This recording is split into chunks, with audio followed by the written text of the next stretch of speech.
اعوذ باللہ من الشیطان الرجیم بسم اللہ الرحمن الرحیم۔ سورہ توبہ آیات نمبر 61 تا 66 میں ان منافقین کی طرف اشارہ جو اس بات کی تشہیر کرتے تھے کہ رسول اللہ صلی اللہ علیہ وآلہ وسلم بغیر تحقیق ہر شخص کی بات پر اعتبار کر لیتے ہیں۔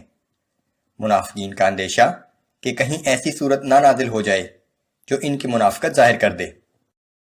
اعوذ باللہ من الشیطان الرجیم ومنهم الذین یؤذون النبی ویقولون هو اذن۔ اور ان منافقوں میں سے بعض وہ ہیں جو اپنی بدگوئی سے نبی صلی اللہ علیہ وآلہ وسلم کو ایذا پہنچاتے ہیں اور کہتے ہیں کہ یہ شخص کانوں کا کچا ہے، ہم جو کچھ بھی کہتے ہیں یہ اسے بغیر تحقیق کیے فوراً صحیح تسلیم کر لیتا ہے۔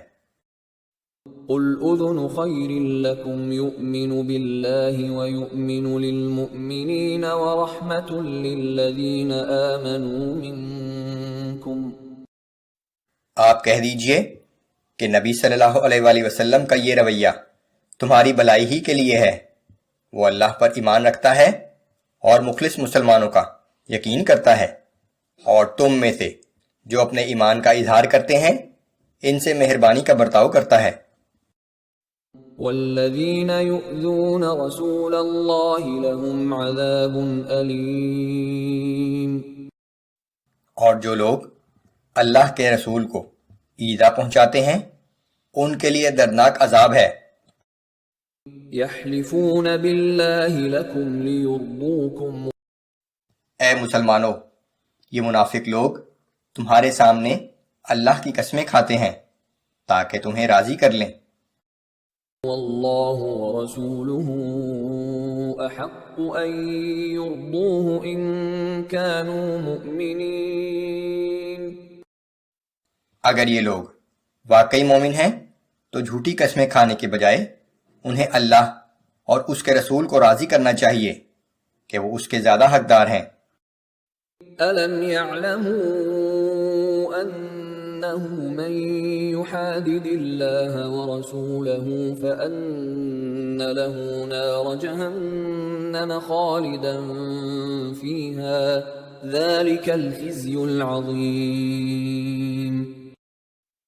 کیا یہ لوگ اتنا بھی نہیں جانتے کہ جو شخص اللہ اور اس کے رسول سے مقابلہ کرے گا تو اس کے لیے جہنم کی آگ تیار ہے جس میں وہ ہمیشہ جلتا رہے گا، یہ بہت بڑی رسوائی ہے۔ يحذر المنافقون أن تنزل عليهم سورة تنبئهم بما في قلوبهم۔ منافق اس بات سے ڈرتے ہیں کہ کہیں اللہ کوئی ایسی صورت نہ نازل کر دے جو ان منافقوں کے دلوں میں چھپی ہوئی باتوں کو ان مسلمانوں پر ظاہر کر دے۔ قل استهزئوا ان اللہ مخرج ما تحذرون۔ آپ کہہ دیجئے کہ ٹھیک ہے، تم مذاق اڑاتے رہو، بے شک تم لوگ جس بات سے ڈرتے ہو اللہ اس کو ضرور ظاہر کر دے گا۔ وَلَئِن سَأَلْتَهُمْ لَيَقُولُنَّ إِنَّمَا كُنَّا نَخُوضُ وَنَلْعَبُ۔ اور اگر آپ ان سے اس بارے میں دریافت کریں گے تو وہ کہیں گے کہ ہم تو یوں ہی آپس میں بات چیت اور دل لگی کر رہے تھے۔ قُلْ أَبِاللَّهِ وَآيَاتِهِ وَرَسُولِهِ كُنتُمْ تَسْتَهْزِئُونَ۔ آپ کہہ دیجئے کہ کیا تم اللہ اور اس کی آیات اور اس کے رسول کے ساتھ مذاق کر رہے تھے؟ لا تعتذروا قد كفرتم بعد ایمانکم۔ اب تم بیکار عذر پیش نہ کرو کیونکہ تم ایمان لانے کے بعد کفر کا ارتکاب کر چکے ہو۔ ان نعف عن طائفة منكم نعذب طائفة بأنهم كانوا مجرمين۔ اگر ہم تم میں سے ایک جماعت کو معاف کر بھی دیں تو دوسری جماعت کو ضرور سزا دیں گے کیونکہ وہ یقیناً مجرم ہے۔